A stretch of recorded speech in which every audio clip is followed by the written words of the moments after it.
ఇక ఆదిలాబాద్ జిల్లాలో ఇప్పటి వరకు అందరికీ తెలిసింది కుంటాల జలపాతమే. దీన్ని మించిన జలపాతం మరొకటి అడవి తల్లి ఒడిలో ఉంది. అయితే ఇక్కడికి చేరుకోవాలంటే మాత్రం సాహసం చేయాల్సిందే. దట్టమైన అడవులు కొండల మధ్య కాలినడక ప్రయాణించాల్సిందే. గుండాల జలపాతం నుంచి జలజల రాలే నీరు పర్యాటకులను ఎంతగానో ఆకర్షిస్తోంది. ఇంతటి అందాలున్న గుండాల జలపాతం గురించి రాష్ట్ర పర్యాటక శాఖకు కూడా తెలియదంటే ఆశ్చర్యం కలగక మానదు.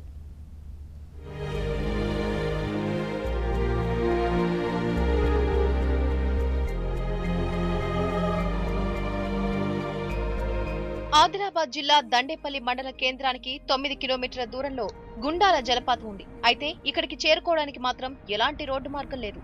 కాలినడకన వాగులు వంకలు దాటుకుంటూ రావాల్సి ఉంటుంది. ఈ ప్రాంతంలో ఒక జలపాతం ఉందన్న సంగతి కూడా చాలా మందికి తెలియదు. దండేపల్లి నుంచి ఊర్లు అనే నాయకపు గూడకు వెళ్లి అక్కడి నుంచి దట్టమైన అడవుల గుండా నడిచి వెళ్లాల్సిందే. స్థానిక గిరిజనుల సహాయం లేకుండా ఇక్కడికి చేరుకోవడం మాత్రం చాలా కష్టం. ఈ జలపాతం 400 మీటర్ల ఎత్తు, 10 మీటర్ల వెడల్పు ఉంటుంది. 150 మీటర్ల ఎత్తు నుంచి దూకే జలపాతం అందాలు చూడడానికి 2 కళ్ళు చాలవంటే అతిశయోక్తి కాదు. పచ్చని చెట్లతో ఈ ప్రాంతమంతా ఎంతో ఆహ్లాదకరంగా ఉంటుంది. ప్రకృతి ఒడిలో సేద తీరాలనుకునేవారు ఇక్కడికి వస్తుంటారు. పండ్ల చెట్లు కూడా ఇక్కడ ఎన్నో ఉన్నాయి. ఈ జలపాతాన్ని చేరుకోవడానికి మొత్తం 7 మలుపులు దాటి రావాల్సి ఉంటుంది. ఒక్కో మలుపు 50 మీటర్ల దూరం వరకు ఉంటుంది. కాలినడకన వెళ్లే పర్యాటకులను చల్లని గాలులు పలకరిస్తూ ఉంటాయి. కొండపై నుంచి చూస్తే గిరిజన తండాలు అందంగా కనిపిస్తూ ఉంటాయి. ఒక్కో మలుపులో ఒక్కో అనుభూతి పొందుతామని ఇక్కడికి వచ్చే పర్యాటకులు చెప్తుంటారు. గుండాల జలపాతం అని ఇక్కడ దగ్గరికి వచ్చినాక తెలిసింది. పెద్దకాడికి వచ్చాం, గుండాల జలపాతం అని తెలిసింది. ఒకసారి చూద్దామని చెప్పి 6 కిలోమీటర్లు బై వాకింగ్ లో వచ్చాం. చూసే వరకు 6 కిలోమీటర్లు నడిచిన తర్వాత ఇక్కడికి వచ్చిన తర్వాత ఇక్కడ మన కాళ్ళకు ఉన్న నొప్పులు అన్నీ మనం మర్చిపోయి మనము చాలా పెయిన్ రిలీఫ్ అయిపోయింది. ఇది చాలా పర్యాటక కేంద్రంగా కూడా ఉంది. ఇక్కడ మనం దీన్ని అభివృద్ధి చెందిస్తే ఇక్కడ ఉన్న లోకల్ నాయకులు కానీ ఎవరైనా కానీ అభివృద్ధి చెందిస్తే ఇది చక్కటి ప్రదేశంగా, చూడదక్కని ప్రదేశంగా మనం తీసుకురావచ్చు.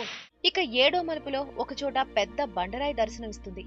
దీన్ని స్థానిక గిరిజనులు పెద్దయ్య దేవుడిగా పూజిస్తారు. దాన్ని దాటుకుంటూ వెళ్తే మొదట ఒక జలపాతం దర్శనమిస్తుంది. అక్కడి నుంచి నీరు అర్ధచంద్రాకారంలో పొంగి ప్రవహిస్తుంటుంది. ఈ ప్రవాహ మార్గం 10 గజాల లోతు, వెడల్పుతో రాయిని కట్ చేసినట్లుగా కనిపిస్తుంది. ఇలా మరికొంత దూరం వెళ్తే 10 అడుగుల ఎత్తు నుంచి దూకుతూ మరో జలపాతం కనువిందు చేస్తుంది. ఈ జలపాతం కింద పెద్ద గుండం కనిపిస్తుంది. దీన్ని సవతుల గుండంగా స్థానికులు పిలుచుకుంటారు. దీనికి ఉత్తర భాగాన 10 మీటర్ల వెడల్పు, 150 మీటర్ల ఎత్తు నుంచి నీరు పడుతుంటుంది. ఈ జలపాతాన్ని 4 దిక్కులా 4 పర్వతాలు చుట్టుముట్టాయి. ఈ దృశ్యం చూపురులను కట్టిపడేస్తుంది.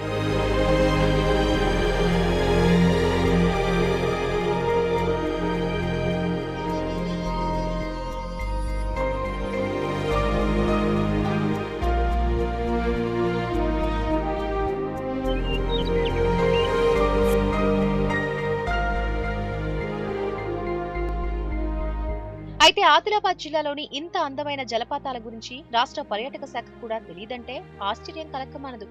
ఇక్కడికి రావడానికి దారి లేక ఈ అనుభూతిని కోల్పోతున్న వారు చాలా మంది ఉన్నారు. ఇప్పటికైనా పర్యాటక శాఖ గుండాల జలపాతాన్ని అభివృద్ధి చేయాలని స్థానికులు కోరుతున్నారు.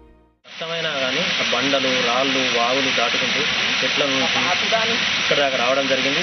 దీనికి రావడానికి ఒక 4-5 కిలోమీటర్స్ ఉంది. కాకపోతే ఇంత కష్టం కూడా ఇక్కడికి వచ్చినాక ఈ వాతావరణం చూసేసరికి చాలా హ్యాపీ అనిపించింది. ఇంత మంచి సీనరీస్ సినిమాల్లో అందులో ఇంట్లో కనబడితే చూస్తాం అంటే బయట ఉంటాయని అందరూ అనుకుంటారు. ఈ మన ఆదిలాబాద్ జిల్లాలో కూడా ఇటువంటి వింతలు మంచి జలపాతాలు ఎన్నో ఉన్నాయి. వీటిని మనం అభివృద్ధి చేసుకుంటే మనకు అందరికీ బాగుంటుంది. ఇంత అందమైన గుండాల జలపాతాన్ని సందర్శించడానికి మాత్రం పర్యాటకులు సాహసం చేయాల్సిందే. అంత సాహసం చేస్తే చక్కటి అనుభూతిని పొందడం మాత్రం ఖాయం. స్టూడియో న్యూస్, ఆదిలాబాద్ జిల్లా.